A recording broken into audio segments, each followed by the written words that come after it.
Hello everyone. इस video में आज हम देखेंगे कि ब्रिटिश राज के शुरुआत में कैसे इंडिया के लोगों ने उनके नाक में दम किया।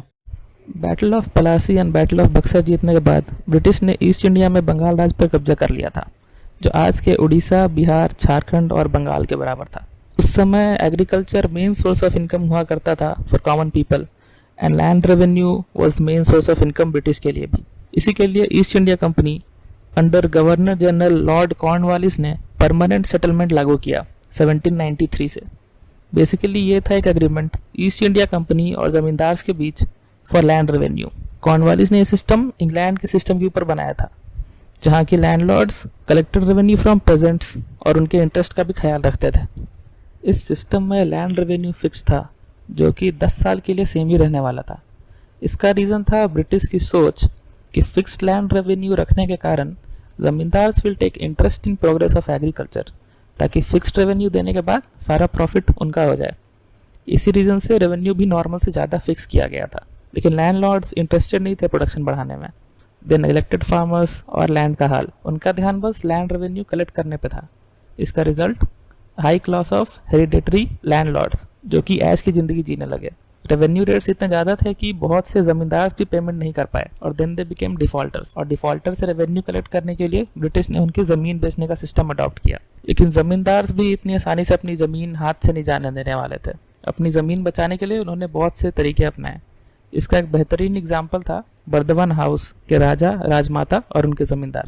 जनवरी 1974 में जब ड्यू पेमेंट बहुत बढ़ गया था, तब महाराजा तेज चंद को क्लोज कन्फाइनमेंट में रखने का डिसीजन लिया गया। लेकिन कन्फाइनमेंट में जाने के पहले ही उन्होंने अपनी पुश्तैनी ज़मीन बचाने के लिए अपनी माँ महारानी विष्णु कुमारी के नाम पे कर दी। कलेक्टर डेविस को इस ट्रांसफ़र के पीछे का मोटिव लगा गवर्नमेंट से रेंट चोरी करने का, जिसके कारण डेविस को राजमाता से ड्यू पेमेंट कलेक्ट करने को मजबूर होना पड़ा। इससे राजमाता को कोई खास परेशानी नहीं होती, क्योंकि उनके फीमेल होने के कारण ब्रिटिश उनको साल खत्म होने तक परेशान नहीं कर सकते थे। तब तक राजा को पूरी छूट थी उनकी ज़मीन पर रेवेन्यू के एस्टीमेट को कम दिखाने की। अगर ये स्कीम फेल हो जाती तो ऑक्शन हो रहे लैंड्स को कम प्राइस पे खरीदने की कोशिश की जाती। महाराजा के लिए ये सब करना अपनी ज़मीन बचाने के लिए आसान था, क्योंकि सारे रेंटर्स उनके नौकर थे या उनके डिपेंडेंट्स थे और इसलिए उनका साथ दे रहे थे। राजमाता को भी अपने बेटे की हाथ की कठपुतली समझना गलत होगा। उन्होंने भी बहुत पैतरे अपनाए, उसमें से कुछ ही पता चल पाया ब्रिटिश को, जो कि वो रोक पाए।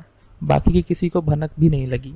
इसका एक एग्जाम्पल था ये, कलेक्टर ने ऑर्डर दिया लैंड स्टेटमेंट बनाने को, ताकि राजमाता से ड्यू पेमेंट वसूल कर ली जाए। राजमाता ने ज़मींदारों के साथ मिलके 30 गांव में से एक विलेज को डॉक्यूमेंट से गायब कर दिया और उसके पूरे रेवेन्यू को बाकी 29 में बांट दिया।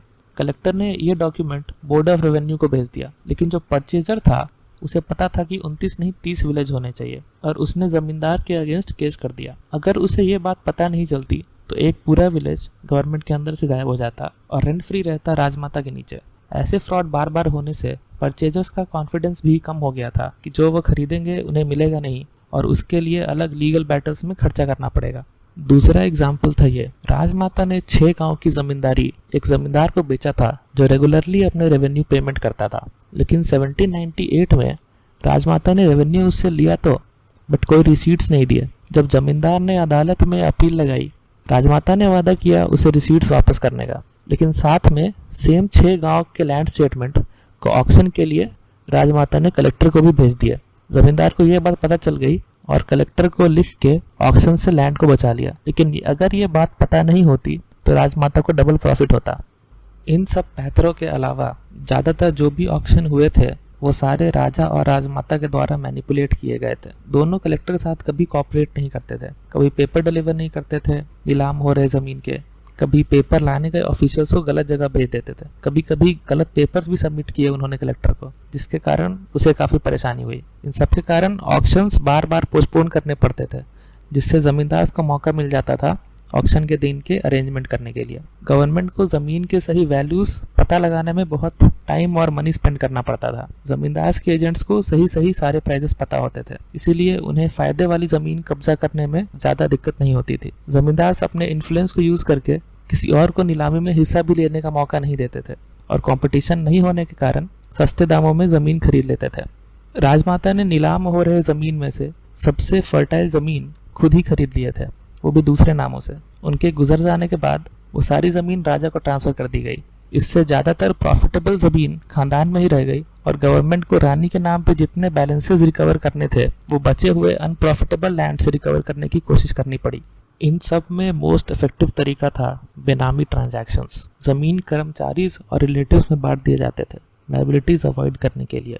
गवर्नर जनरल का आदेश था जिस जमींदार की ज़मीन नीलाम हो रही है वो डायरेक्टली या इनडायरेक्टली वो ज़मीन नहीं खरीद सकता, लेकिन यह करना डिफ़िकल्ट था क्योंकि राजा और राजमाता के एजेंट्स नीलामी में ज़मीन खरीद के उनको ट्रांसफ़र कर देते थे।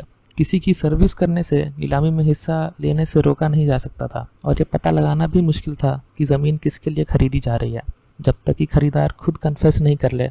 इसका फ़ायदा उठाने के लिए मल्टीपल ऑक्शन सेल्स होने लगे। जानबूझकर रेवेन्यूज पे नहीं किए जाते थे कलेक्ट करने के बाद भी। इसके कारण लैंड का ऑक्शन होता था और अगेन बेनामी खरीद के सारे लायबिलिटीज़ को कैंसिल करवा लिया जाता था। ये जुगाड़ जमींदार तक ही सीमित नहीं थे, जमींदार भी फार्मर्स की मुकदमेबाजी से परेशान थे जो मुकदमा करके रेंट पे करने से बचने की कोशिश करते थे। जमींदार की अथॉरिटी अपने फार्मर्स के ऊपर अनऑफिशियल थी, जबकि जमींदार के ऊपर गवर्नमेंट अथॉरिटी बहुत एफिशिएंट थी। जमींदार को भी वो अथॉरिटी चाहिए थी जो गवर्नमेंट के उनके ऊपर थी। गवर्नमेंट का इंटरेस्ट बस रेवेन्यू हासिल करने में था।